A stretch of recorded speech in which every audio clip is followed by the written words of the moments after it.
Mummy, તમે આ ગોઠણના દુખાવાના લીધે હાલી નથી એકતા, તો તમે ભાઈને કહીને ઓપરેશન કેમ કરાવી નથી નાખતા? મેં તો કીધું તું તારા ભાઈને કે મને આ બહુ પગને એ બધું ઘૂંટણ દુખે છે તો મારે ઓપરેશન કરાવવું છે, પણ એણે એમ કીધું કે આ વખતે તો અમારે જવું છે દુબઈ ફરવા, બધા છોકરાઓને એની પત્ની ને બધાય જાય છે તો ખર્ચો ખૂબ થઈ જશે, એટલે એ કહે કે 4-5 મહિના પછી રાખો મમ્મી. મમ્મી, આ કાંઈ વાત કહેવાય? એને ફરવા જવાનું ઇમ્પોર્ટન્ટ છે કે તમારા પગનું ઓપરેશન કરવાનું જરૂરી છે? એક કામ કરો, તમે ભાઈને ચોખ્ખે ચોખ્ખી ના પાડી દો. એ ભલે ભાભીને લઈને પછી ફરવા જાય, પણ અત્યારે તમારા પગનું ઓપરેશન કરાવે. ના ના હો, હું એને એવું નહીં કહું, કેમ કે તારી ભાભીને ખોટું લાગી જશે અને તને ખબર જ છે કે એની પાસે એનું કાંઈ હાલતું નથી.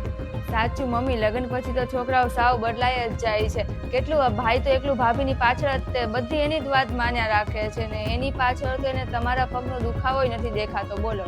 હા, તારી વાત સાચી છે, લગ્ન પછી હાવ બદલાઈ જ ગયો, પણ હું શું કરું કે તું, મારે એની હારે જ રહેવાનું છે અને મારી મજબૂરી છે.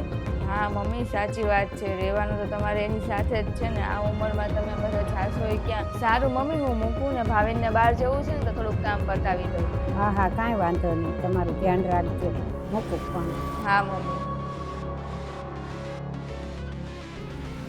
ભાવિન, તમે મીટિંગમાં જાઓ છો ને તો એક કામ કરજો ને, જમવાનું બહારથી જ જમી લેજો ને. આજે મને જમવાનું બનાવવાનો મૂડ નથી. હા હા, હું બહાર જમી લઈશ, પણ તું કેમ ટેન્શનમાં છો?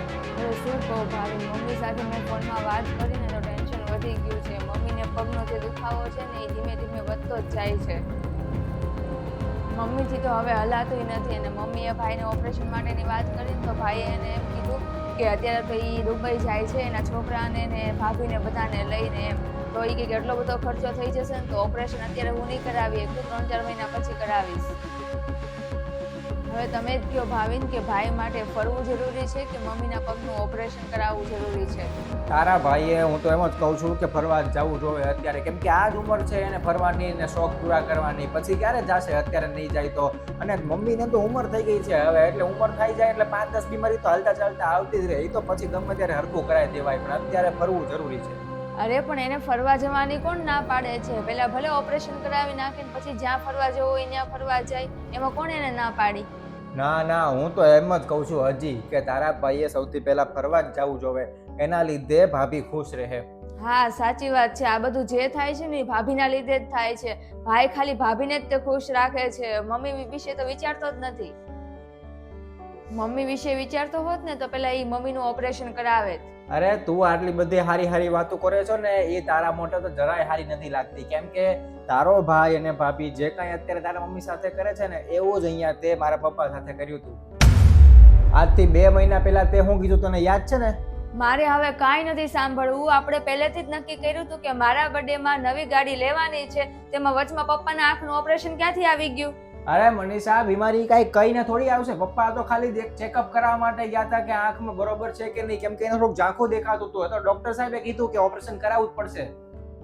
અને સાહેબે તો એમય કીધું કે તમે અત્યારે ઓપરેશન નહીં કરાવો ને તો દેખાતું જ બંધ થઈ જશે. એટલે મારા માટે અત્યારે ગાડી ઇમ્પોર્ટન્ટ નથી, મારા માટે ઇમ્પોર્ટન્ટ છે આંખનું ઓપરેશન.